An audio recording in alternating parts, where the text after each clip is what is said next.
Tonight, as we come on the air in the West, the nation responds as we hear from the president after the verdict in the trial of former Minneapolis police officer Derek Chauvin. Chauvin found guilty on all charges for the killing of George Floyd, taken away in handcuffs, now facing decades behind bars. The images of Chauvin with his knee on Floyd's neck for 9 minutes, 29 seconds. In closing, the prosecution telling jurors to believe what they see. That jury deliberating for 10.5 hours, 4 hours last night, 6.5 hours today. Now the reaction from across the country tonight, outside the courthouse, and George Floyd's family and their relief with Chauvin's conviction, and their hope that this begins a new chapter of work, of unity. President Biden and Vice President Harris just a short time ago.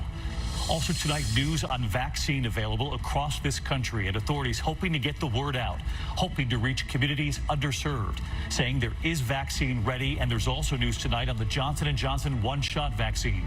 European regulators now saying the benefits outweigh the risks.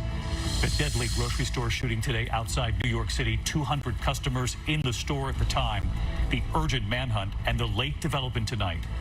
Remembering a former vice president, what he did for the office, and the history he made when he chose a running mate when he ran for president. And images from across the nation, the peaceful gatherings tonight, and the question now, how do we move forward? This West Coast edition begins now. From ABC News World Headquarters in New York, this is World News Tonight with David Muir.